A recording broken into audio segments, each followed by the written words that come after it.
we have some little time because we will be starting lunch by 1:45. So we have some more time before we can discuss all those wonderful ideas which have been shared on this platform.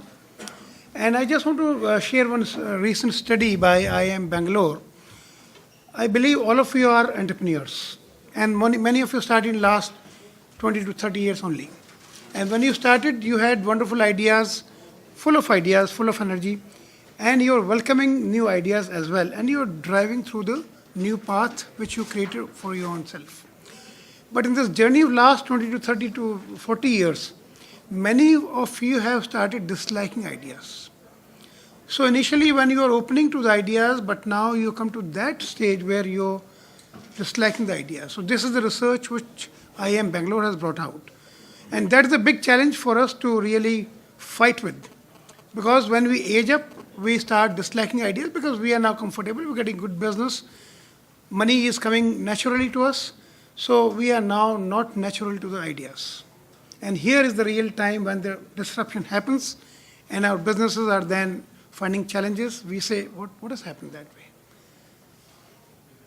So this is one thing that we have to keep educating ourselves, and I must congratulate the team here, which has created this good platform, invited one of the best people to talk to this group and shared wonderful ideas. So I challenge this group, which is a group of very high intellectuals, that what disruptions we can bring in. And one of the disruptions which I look forward to is that till date, we are just manufacturing for somebody else. Most of the time we are manufacturing for somebody else. Can we disrupt the whole market by creating a brand India? Can we partner ourselves and create a brand which can take us to the next generation? That's what we are looking forward to. And second thing is the designing. If you see that till now, till today, we are getting somebody else design, we manufacture to that design for the apparel, design for the cloth, the type of cloth, everything we are just getting ditto by somebody else.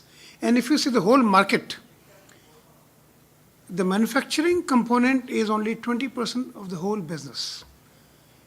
From financing to the marketing to the designing to the selling, we are doing only one component. If we can change that and move in the other areas, then we are able to do a disruption. So designing, we have to invest into designing. We have to join hands to create design for ourselves, to create design not only in the apparel, but even in the cloth, the type of cloth. As you said that now, sensors everywhere. The cloth will be having sensors in the coming days. So those kind of designs in every field, we have to think about it. And we from the government are ready to partner with that. We believe that government can play some critical role in that. We have been investing in a lot of things like lean manufacturing, Industry 4.0 also we have to bring some new programs. And we are ready to partner with you on designing field as well, because we have a big scheme of digitalization of the industry. We are investing in that. So we are ready to partner with the industry to create new things in this. And we know a lot of things government are not knowing. So we are ready to partner with the industry and then create new things as well. So this is what I have to say. And So before that, I just want to open this forum for again discussion, and the session is open for more questions and more challenges to be thrown to this group. Yeah. When we look at where the industry is losing in India for exports, is the lack of marketing our mills, our fabrics, our abilities, our strengths, our innovation to the designers sitting in USA and Europe. And China has done a wonderful job. So what happens? A lot of people are sitting here, exporters. Tell me, how many of you get a brand to tell you that this is a nominated fabric, that you have to buy this fabric from? How many? Can I see the hands? Yeah, so look at the people who are actually importing from India. They send their people to go to Nehru Place and all the other places to find the sample yardages so that they can develop some garments here. We have done a terrible job working with the designers to understand. And we have not really learned.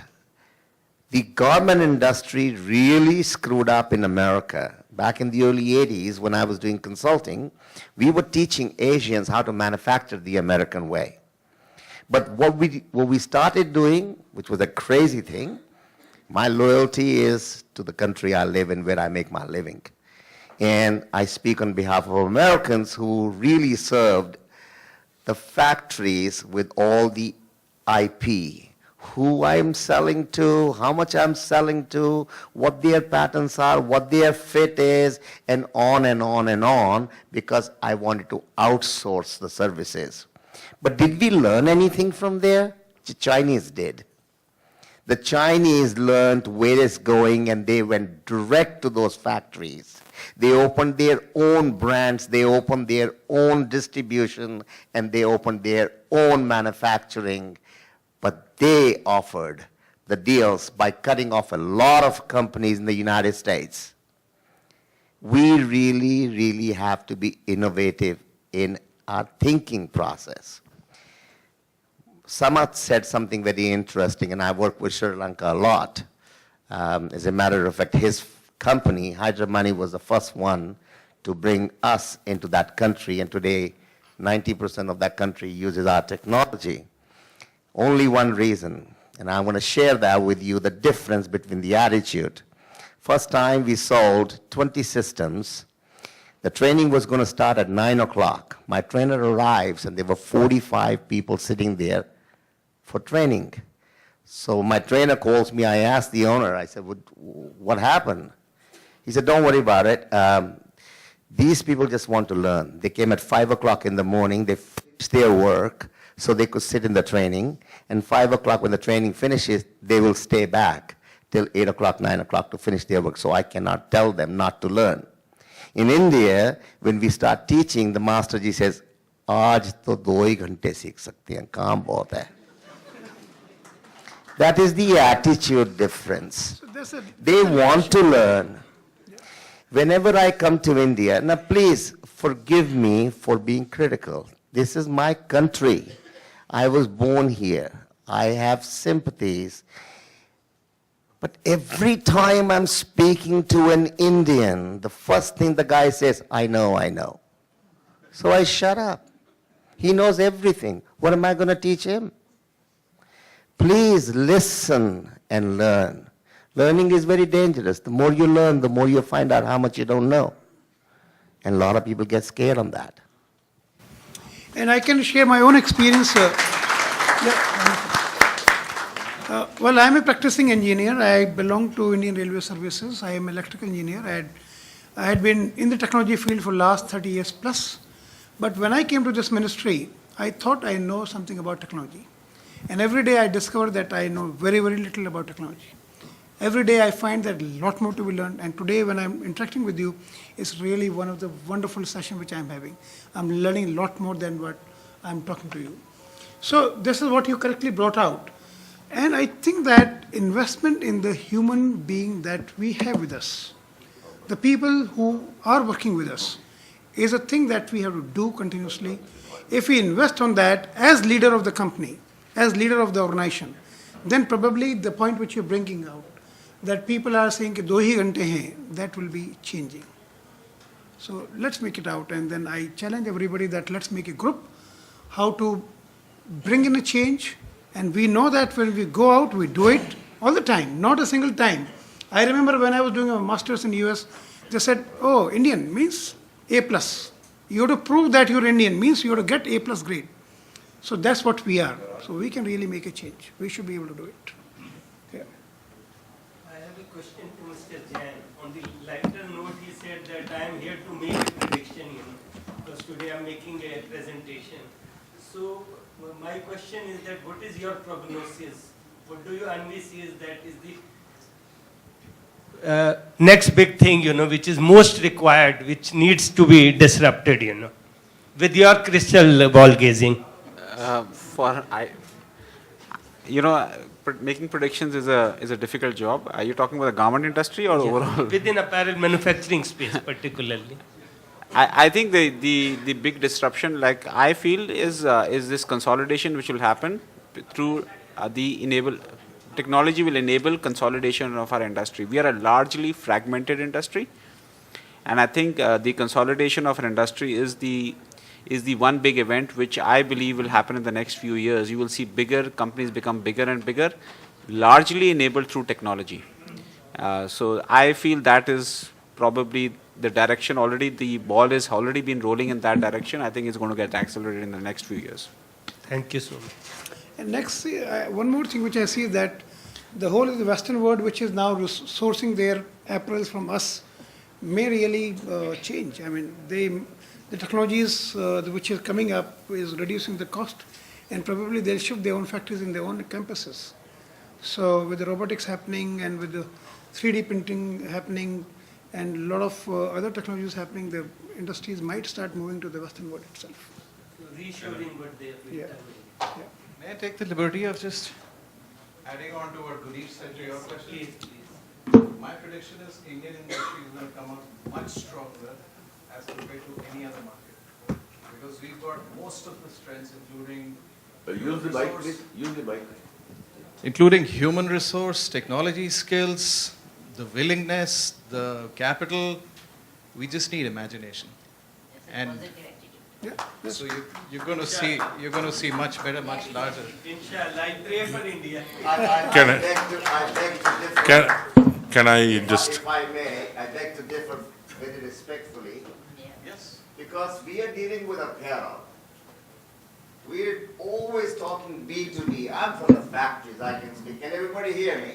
All right, so I'm okay. Now, two things.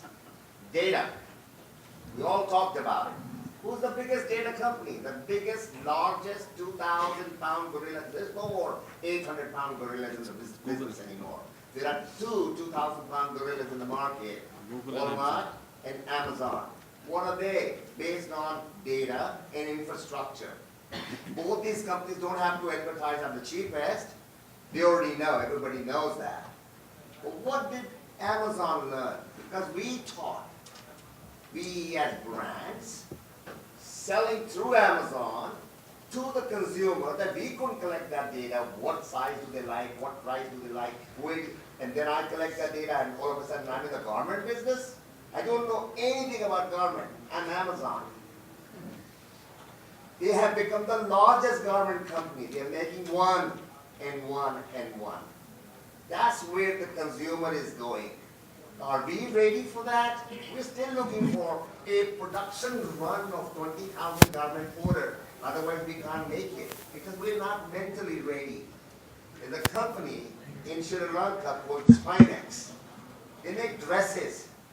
In India, we think only this region, Delhi and all that area, is the dress company. Forget about trying to do dresses in Chennai or Bangalore. So why is this little company in Sri Lanka the largest dress company in the world? 1.5 million dresses a month, 750 to 1,000 new styles.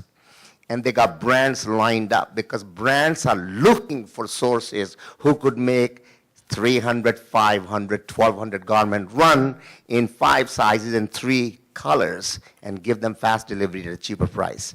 Are we ready for that? I am sad to say we're not. So let's first realize where we are and then we can fix it. Otherwise, just mentally, you're just consoling yourself, we're best. Don't talk about how many crores of business do you do. Because that's just mentally fixing yourself. I am 100 crore. You're a $20 million company, dime a dozen in the fashion world. So start coming to reality. Once you do that, honest to God, you can only go up from there. Current reality is lunch. Okay. So I don't know, can I just add something? This is something we are at Hyderabad, we are telling the younger family members, start a brand. This is the time Because when our customers are getting disrupted, I would use the 2,000 pound gorillas. I would piggyback on them.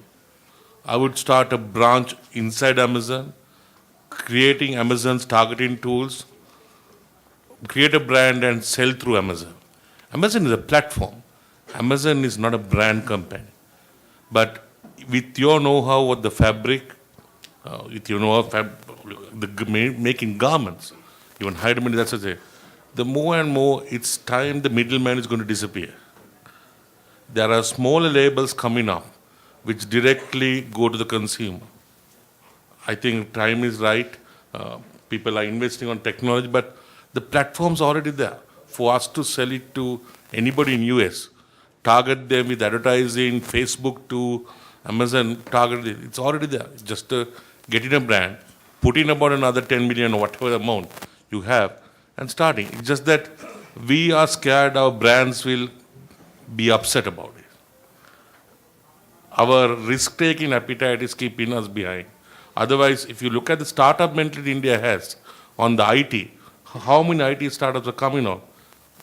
But how many brands startups, so will you back them? Same thing in Sri Lanka.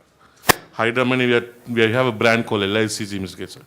Kesar. Still small brand, jeans, very well done. We are saying take it to the global. But obviously we need to take on the guys like Levi's and all.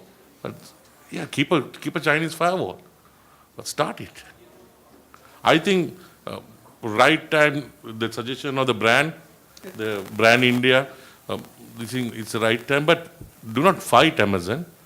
Use Amazon.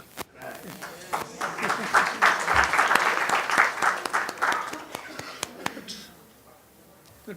Thank you very much for a wonderful session and very interactive session. Thank you very much.